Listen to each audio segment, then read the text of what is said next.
এই সরকার এখন পর্যন্ত যা যা করছেন সেগুলো সবই মনে হচ্ছে এলোমেলো। সংস্কার যে করবেন 10টা কমিশন করেছেন, 10টা কমিশনের দরকার আছে এরকমও না। যেই দেশকে ভালোবাসতে পারবো, যেখানে বুক ভরে শ্বাস নিতে পারবো, অন্ন বস্ত্র শিক্ষা চিকিৎসা বাসস্থানের ব্যবস্থা একদিনে না হোক ধীরে ধীরে হবে, সেই রকম দেশ। এটা একটা লম্বা আলোচনা, আমি অত লম্বা আলোচনার মধ্যে যাচ্ছি না। আমি প্রবাসীদের জন্য এই প্রসঙ্গের অবতারণা করছি। এটা কিন্তু খুব সহজ কাজ নয়। এমনকি কেউ কেউ এরকম বলেন না সংস্কারটা ঠিক মতো করা হোক, কারণ সংস্কার জিনিসটাই এমন যেটা ফ্রম ইনফিনিটি টু ইনফিনিটি চলতে থাকবে। বাংলাদেশ যতদিন আছে প্রতিদিনই এর সংস্কার করা দরকার। যে কোনো একটা বস্তুকে প্রতিদিন সংস্কার করবেন, প্রতিদিন সেটা আরো উন্নত হবে।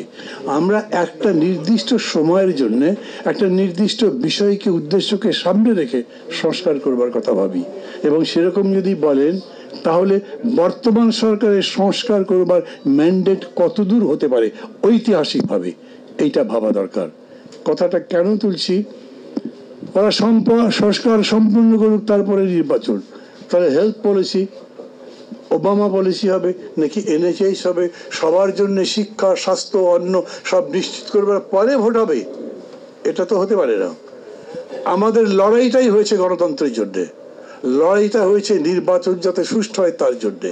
এখন সবার কাছে এটাই বলতে হবে, আমরা একটা গ্রহণযোগ্য নির্বাচন চাই, যে নির্বাচনের উপরে দাঁড়িয়ে, যে নির্বাচনের ফলাফলের উপরে দাঁড়িয়ে আমরা সেই বাংলাদেশ গড়তে পারবো, যাকে আমরা গণতান্ত্রিক বলি, মানবিক বলি, কল্যাণধর্মী বলি, প্রবাসীদের প্রতি সম্পূর্ণ সহমর্মিতামূলক সহযোগিতামূলক সরকার বা দেশ গঠন করতে পারি। কি করতে হবে?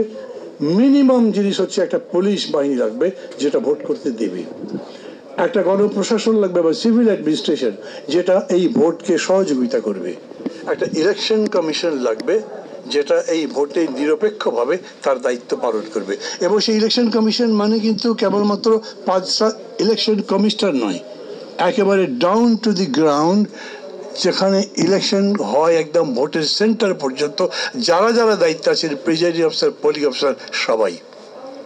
আমি ব্যক্তিগতভাবে, দলগতভাবে কিংবা আমি মনে করি আবার জোটেরও অনেকে অ্যাগ্রি করবেন, অনেকে হয়তো বা নাও করতে পারেন, কিন্তু এটাই আমাদের প্রথম করতে হবে যে এই নির্বাচনের ব্যাপারে তাকে সেই পুরো ব্যবস্থাটা করতে হবে।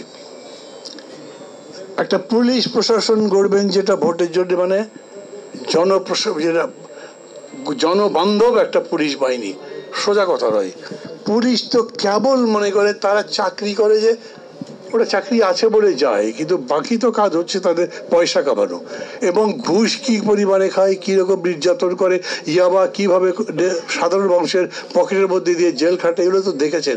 এই জন্য এখন পর্যন্ত ওরা ভালো করে ডিউটি করে না। ভাবে ডিউটি করে লাভ কি? এখন তো ঘুষ খাওয়া যাবে না। ওই পুলিশকে মানুষ বানাতে হবে, সোজা কথা নয়। কত সময় লাগবে আমি ভাবি সেই সময় দিতে রাজি আছি। আপনি একটা প্রশাসন একদিনে বানাতে পারবেন না। ডিসিরা সেক্রেটারির মধ্যে মিছিল করে, যেরকম ইউনিভার্সিটিতে বটতলায় কিংবা মধুতে মিছিল হয়, সেরকম আমরা একটা খারাপ পরিস্থিতিতে আছি।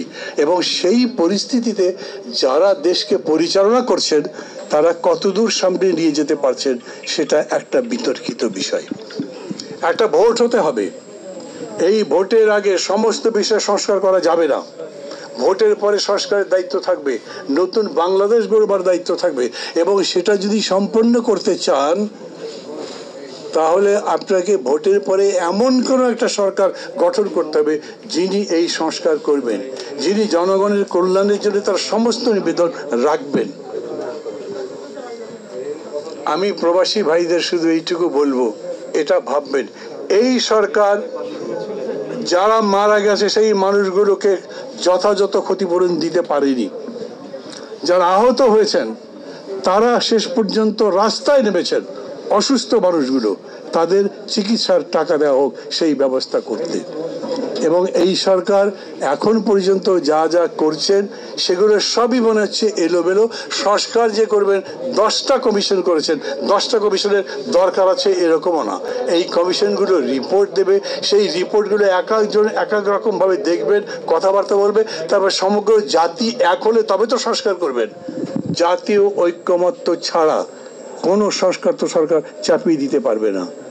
সংবিধানের উপরে যতগুলো প্রস্তাব আসবে সমস্ত প্রস্তাবকে সন্নিবেশ করে তার সাম আপ করবার পরে জাতীয় ঐক্যমত্যের ভিত্তিতে যে তারা করবেন, ততখানি এক্সপার্টিস গভর্নমেন্টে আছে বেশি নাকি বাইরে বেশি? বাইরে সেই লোকগুলোর সাথে কি তারা যোগাযোগ করছেন? প্রবাসী ভাইরা সব ভাববেন এবং সেরকম করে বাংলাদেশ যদি করতে চান তাহলে নিশ্চিতভাবে সংস্কারের এই জায়গায় ইতিবাচক ফলাফল আসতে হবে।